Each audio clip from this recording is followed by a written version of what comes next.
नमस्ते, मेरा नाम अनिल शारदा है और आप दी जर्नलिस्ट अड्डा देख रहे हैं। बिहार सफ़र का ये 18वां दिन नालंदा में है। इसके पहले बेगूसराय और फिर बाकी तमाम ज़िलों की परेशानियों से आपको अवगत कराया जा रहा है। आप लगातार हमारे सफ़र को 18 दिनों से देख रहे हैं। इस सफ़र में हमने विधायक, मंत्री, सांसद और कई गवर्नमेंट ऑफिशियल से बातचीत की। उसमें हमने जानने की कोशिश की कि इस कोरोना पैंडमिक में किस तरीके से जो प्रशासन है, जो जनप्रतिनिधि हैं, जो नेता हैं, वो किस तरीके से काम कर रहे हैं। ख़ासकर जनप्रतिनिधियों का कि वो जनता के लिए इस दौर में किस तरीके से सहायता उपलब्ध करवा रहे हैं। और जो सरकार में हैं, ख़ासकर बिहार सरकार के कोई मंत्री हुए या फिर विधायक, तो उनसे ये सवाल तो बनता ही है कि ऐसी स्थिति में मनरेगा से लेकर के तमाम चीज़ों में जो मज़दूर वापस लौट रहे हैं उनके लिए रोज़गार की क्या व्यवस्थाएं की जा रही हैं।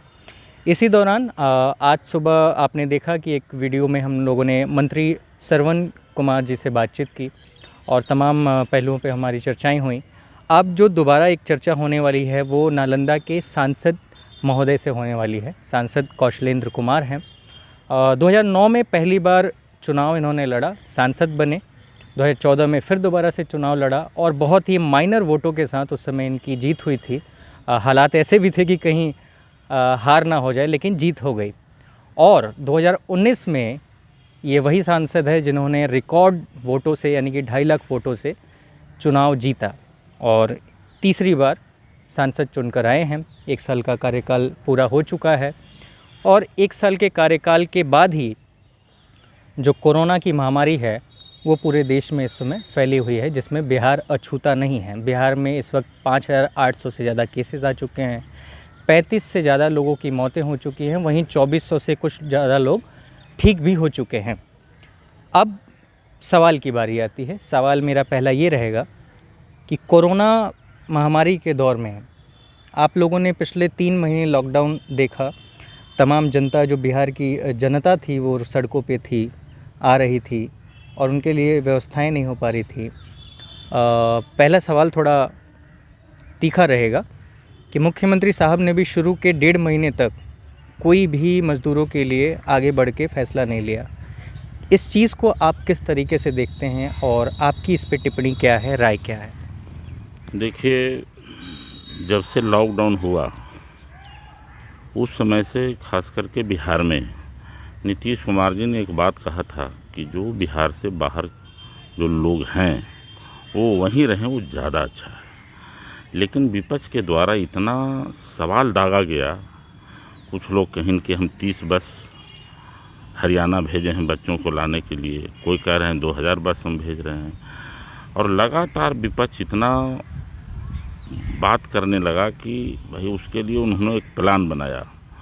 तो सबसे पहले उन्होंने गृह मंत्री से बात करके, देश के प्रधानमंत्री से उन्होंने बात करके कि इतने लोग हैं बाहर बिहार के कि उसको कैसे लाया जाए। और जो भी मजदूर होता है, चाहे प्रधानमंत्री जो राहत कोष होता है वो गरीबों के लिए ही होता है। तो उसके लिए नीतीश कुमार ने फैसला लिया कि सभी लोगों को अगर लाना है तो सब लोगों को लाना है। 1 बस और 2 बस लाने की बात तो है नहीं।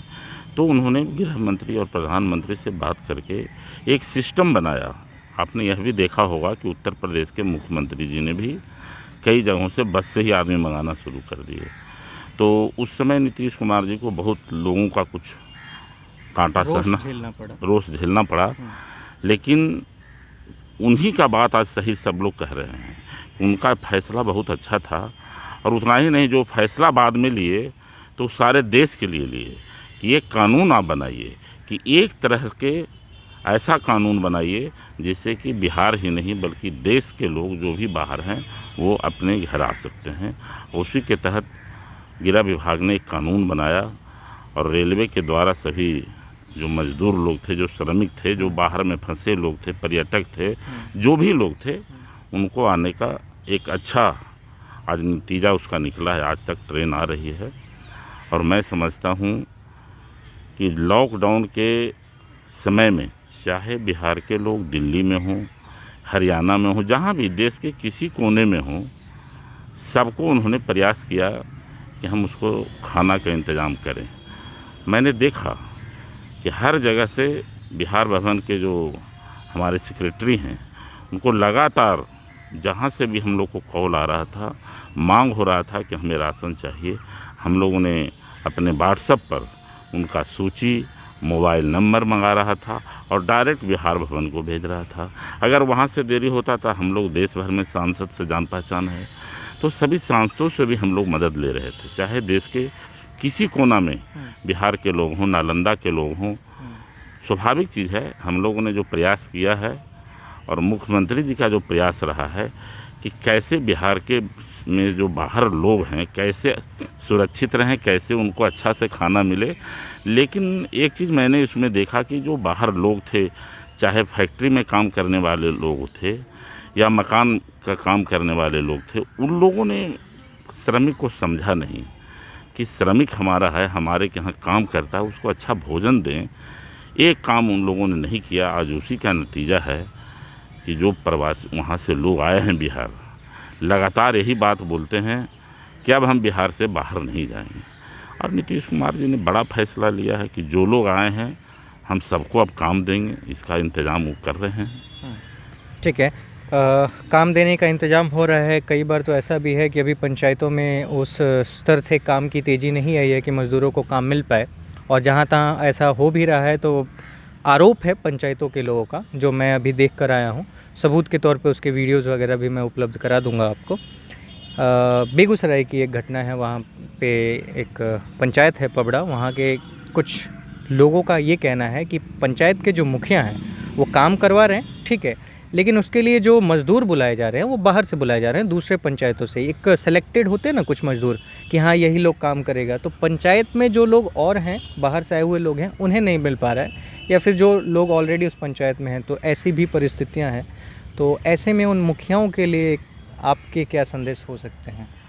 देखिए, हो सकता है जैसे बिजली का काम हो रहा है, तो बिजली जो लोग नहीं जानते हैं उसके बारे में, तो सब आदमी उसमें काम नहीं करता। जिसके पास हुनर है उसका वो काम करता है तो ज़्यादा है।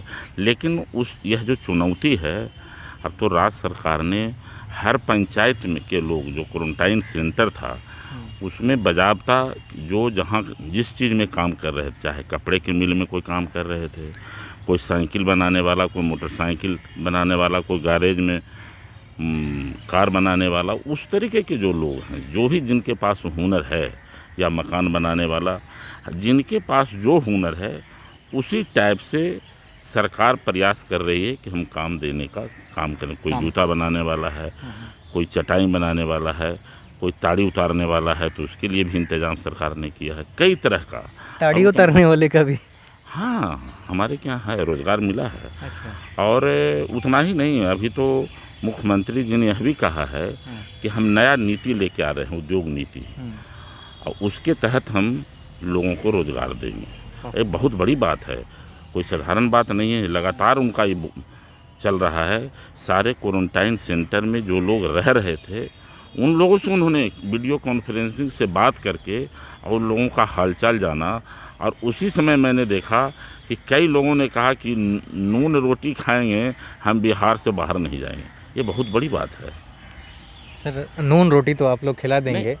नहीं, ठीक है, मैं नहीं बोल रहा हूँ। हाँ, वो क्वारंटाइन सेंटर में रहने वाले लोग बोल रहे थे, इतना उनके पास पीड़ा था कि हम बाहर में जा करके उन राज्यों में जहाँ मेहनत कर रहे थे, अच्छा अच्छा बिल्डिंग बना रहे थे, कपड़ा बना रहे थे, और वहाँ के लोगों ने हमको खाना नहीं दिया, बल्कि अंत में नीतीश कुमार जी का जो व्यवस्था देखा क्वारंटाइन सेंटर में कि लोगों का अच्छा खाना मिला, लोगों को लुंगी पहनने के लिए, धोती पहनने के लिए, साड़ी पहनने के लिए, कपड़ा का भी व्यवस्था, मग का, बाल्टी का, साबुन का, मांस का, तो उन्होंने यह सोचा कि अब हम बाहर नहीं जाएंगे, इसलिए उन्होंने बात। सर, बाहर नहीं जाएंगे, मान लिया वो चाहे कुछ भी खा के रहें, फ़र्क इस बात से पड़ता है कि उन्हें रोज़गार क्या मिलेगा। मैं नालंदा की बात पे लौटता हूँ।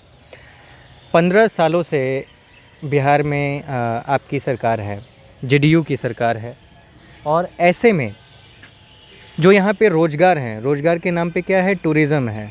टूरिज़्म भी उतना अच्छे तरीके से अपग्रेड नहीं हो पा रहा है, ना ही यहाँ पे कोई नई फैक्ट्रियाँ हैं। मेरा एक सीधा सा सवाल है कि क्या लुधियाना पंजाब में शॉल और स्वेटर की फैक्ट्रियाँ खुल सकती हैं, तो क्या वो बिहार में नहीं खुल सकती हैं?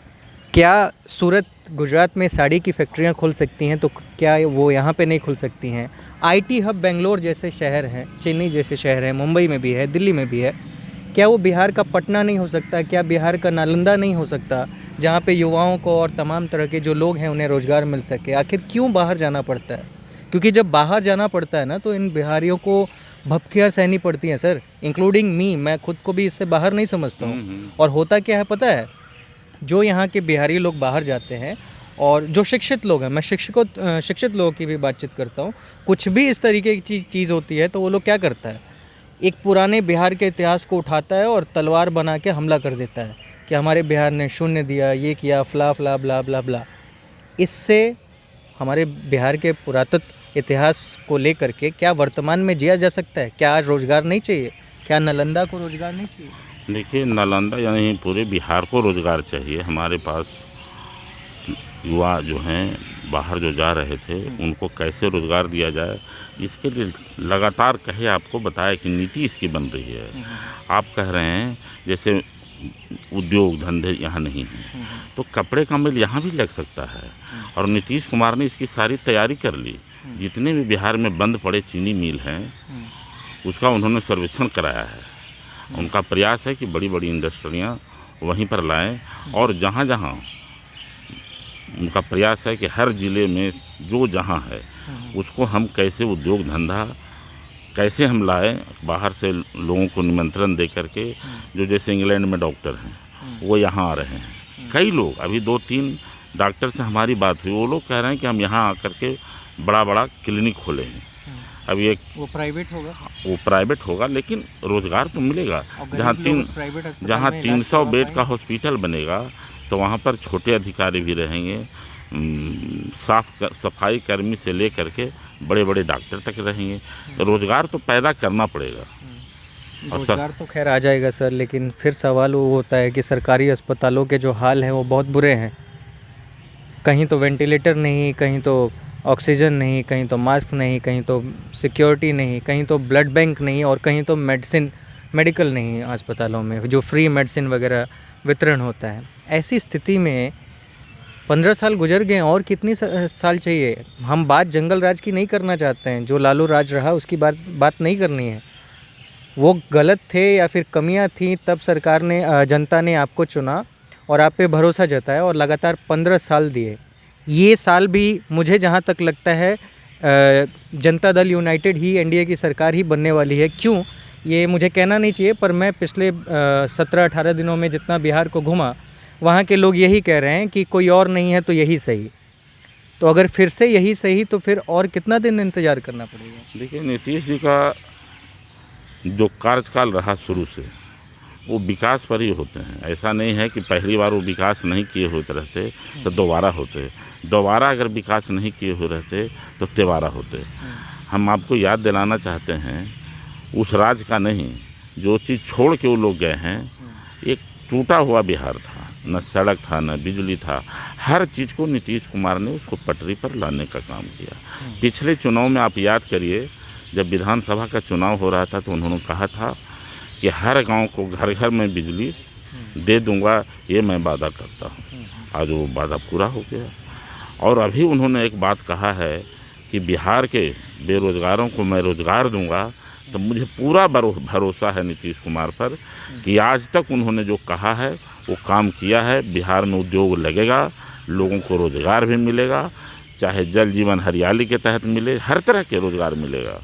ऐसा नहीं है कि जो पढ़े लिखे लोग हैं उनके लिए अलग रोज़गार की व्यवस्था है, जो सिर्फ कम पढ़े लिखे लोग हैं जो श्रम करना चाहते हैं उनका अलग मिलेगा, लेकिन व्यवस्था नीतीश कुमार जी करेंगे, ये मुझे पूरा भरोसा है।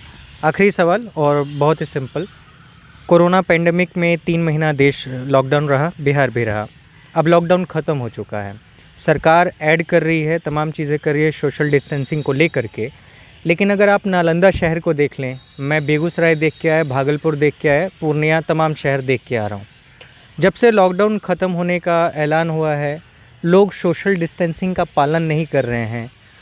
बैंकों के बाहर लंबी लाइनें लगी हुई हैं, अस्पतालों के बाहर लंबी लाइनें लगी हैं, सब एक दूसरे से एकदम चिपके हुए हैं, गैप भी नहीं है। और पुलिस प्रशासन की गाड़ियाँ पास से गुजर जाती हैं। कोई ध्यान नहीं दे रहा है। सर ऐसी स्थिति में बिहार कैसे लड़ पाएगा, ये आखिरी सवाल है मेरा। देखिए, लगातार मुख्यमंत्री हों, हम लोग हों, जनप्रतिनिधि हों, इस सबका सवाल है। अगर हम नहीं सुधरेंगे तो और कौन सुधरेगा। हम तमाम लोगों की जिम्मेवारी बनती है कि जो लॉकडाउन है इसका हम लोग कैसे पालन करें। कम से कम मास्क लगावें, मास्क नहीं है तो गमछा मुंह पर रखें, ये हम लोग भी बोल रहे हैं। बाहर जाएं तो मास्क लगा के जाएं। कहीं भी बाहर से आते हैं घर तो हाथ ज़रूर साबुन से धोइए।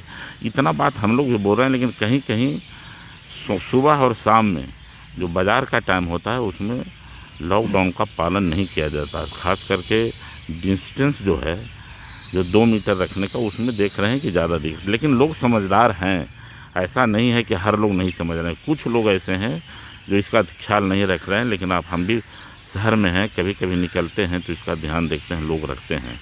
सुबह में लोग घूमने के लिए निकलते हैं तो कोई साथ नहीं घूमते हैं, सब लोग आगे पीछे घूमते हैं। तो इसलिए लोग ध्यान भी रख रहे हैं, ख्याल भी रख रहे हैं, उसका रिजल्ट आ रहा है। बिहार में मरीज भी ठीक हो रहे हैं। जो व्यवस्था है सरकार का, कम व्यवस्था में भी अच्छा लोग ज़्यादा हो रहे हैं। और हम भगवान से प्रार्थना करें कि बिहार के लोग, देश के लोग, कोई भी कोरोना से हताहत ना हो।